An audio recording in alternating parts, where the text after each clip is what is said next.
श्रीवेङ्कटेशप्रपत्ति part 4 ईशानां जगदोऽस्य वेङ्कटपतेर्विष्णो परां प्रेयसीं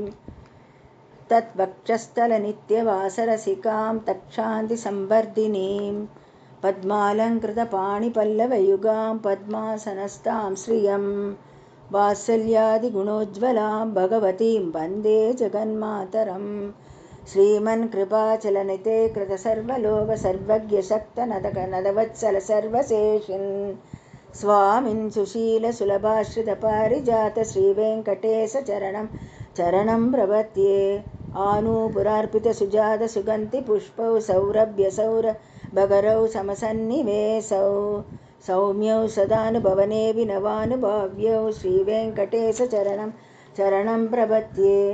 सत्यो विकासि समुदित्वरसान्द्ररागसौरभ्यनिर्भर सरोरुहसाम्यवर्तां संयशु साहसपदेषु विलेगयन्तौ श्रीवेङ्कटेशचरणं प्रपद्ये रेखामयध्वजसुधाकलासपत्र वज्राङ्कुशाम्बुरुहकल्पकसङ्गचक्रैः भव्यैरलङ्कृततलौ वरदत्वचिह्नैः श्रीवेङ्कटेशचरणं प्रपद्ये दाम्रोदरत्युदिपराजितपद्मरागौ बाह्यैर्महोभिरभिभूतमहेन्द्रनीलौ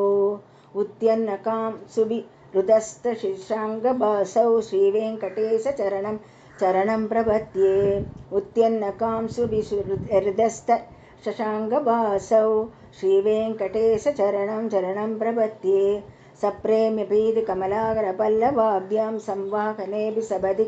क्लममाततानौ गान्तावसवाङ्मनसकोचरसौकुमार्यौ श्रीवेङ्कटेशचरणं प्रपद्ये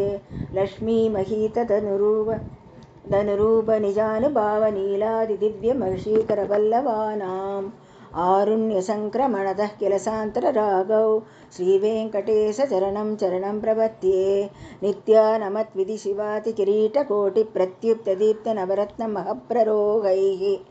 नीराजनामितिमुतारमुपाददानौ श्रीवेङ्कटेशचरणं प्रपद्ये विष्णोपते परमयित्युदितप्रशंसौ यौमत्वउत्सैति भोग्यदयाभ्युभातौ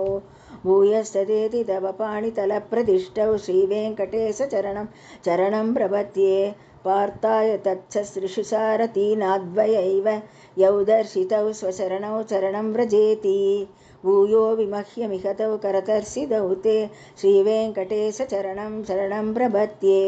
मन्मूर्तिकालीयपणे विकटाटवीषु श्रीवेङ्कटाद्रिशिखरे शिरसि श्रुतीनां चित्तेऽभ्यनन्यमनसां सम्माहिहौ ते श्रीवेङ्कटेशचरणं प्रपद्ये अम्लानहृष्यत वनीतलकीर्णपुष्पौ श्रीवेङ्कटाद्रिशिखरापरणायमानौ आनन्दिता किल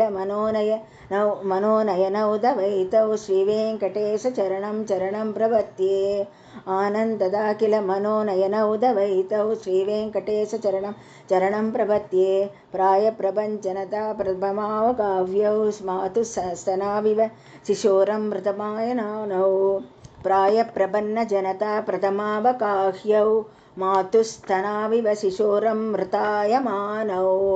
प्राप्तौ परस्परतुलां मदान्द्रौ ते श्रीवेङ्कटेशचरणं प्रपद्ये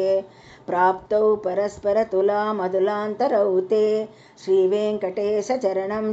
प्रपद्ये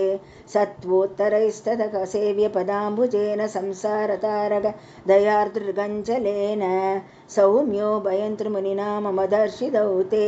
श्रीवेङ्कटेशचरणं प्रपद्ये श्रीसश्रिया कटिकया त्वदुपाय भावे प्राप्ये द्वये स्वयमुवेयदया स्फुरन्त्या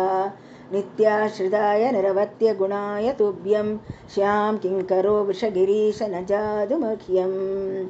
इति वेङ्कटेशप्रपत्ति।